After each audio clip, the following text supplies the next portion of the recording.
సిద్ధార్థ్ తాజాగా miss you Telugu press మీట్లో మాట్లాడిన మాటలు అందరినీ ఆకట్టుకుంటున్నాయి. మిస్ యూ మూవీ గురించి మాట్లాడుతూ పుష్ప 2 పోటీ మీద స్పందించాడు. మంచి చిత్రాన్ని ఎవరు ఏం చేయలేరు. నా సినిమా బాగుంటే థియేటర్లో నుంచి తీసేయలేరు. ఇవి ఒకప్పటి రోజులు కాదు. అందరూ అన్నీ చూస్తున్నారు అంటూ సిద్ధార్థ్ పుష్ప 2 పోటీ గురించి అన్నాడు. ఇదొక కొత్త లవ్ స్టోరీ అవుతుందని సిద్ధార్థ్ చెప్పుకొచ్చాడు. సిద్ధార్థ్ చిన్న అంటూ చివరగా నిర్మాత నటుడిగా అందరినీ ఆకట్టుకున్నాడు. అలా హిట్ కొట్టి సిద్ధార్థ్ చాలా ఏళ్ళు అవుతోంది. అయినా సిద్ధు లవ్ స్టోరీస్ మానేసి చాలా కాలమే అవుతోంది. కొత్త కథలను డిఫరెంట్ జానర్లను ఎంచుకుంటూ సిద్ధు ఆడియన్స్ను ముందుకు వస్తుంటాడు. లవ్ ఫెయిల్యూర్ అంటూ చివరగా లవ్ స్టోరీతో సిద్ధు ప్రేక్షకుల ముందుకొచ్చాడు.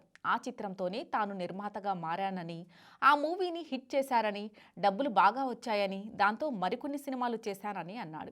ఇప్పుడు కూడా ఈ మిస్ యూ మూవీతో మరోసారి కొత్త లవ్ స్టోరీని టచ్ చేస్తున్నామని, ఇది కూడా హిట్ అయితే మళ్ళీ న్యూ ట్రెండ్ని క్రియేట్ చేస్తున్నట్టు అవుతుందని సిద్ధార్థ్ అన్నాడు. నవంబర్ 29న ఈ చిత్రం వస్తోందని, ఆ తరువాత వారం పుష్ప 2 వస్తోందని, తమిళనాడులో కూడా భారీ ఎత్తున ఈ చిత్రాన్ని రిలీజ్ చేస్తున్నారు కదా, అప్పుడు మీ మిస్ యూ మూవీకి థియేటర్లు ఉండవు కదా, మరి అలాంటప్పుడు సినిమాను ఇప్పుడే ఎందుకు రిలీజ్ చేస్తున్నారు అని మీడియా అడిగింది. దానికి సిద్ధు మంచి సమాధానం ఇచ్చాడు.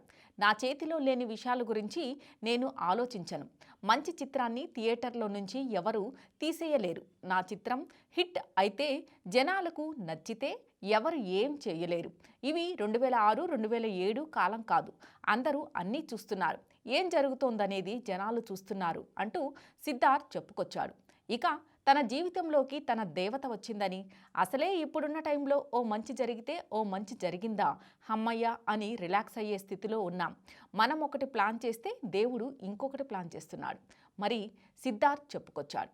తాను తెలంగాణ అల్లుణ్ణి అయిపోయానని, అదితి తన దేవత అని సిద్ధు అన్నాడు. ఇక మిస్ యూ సినిమా కథ చాలా నచ్చిందని, కొత్తగా ఉండబోతుందని అన్నాడు.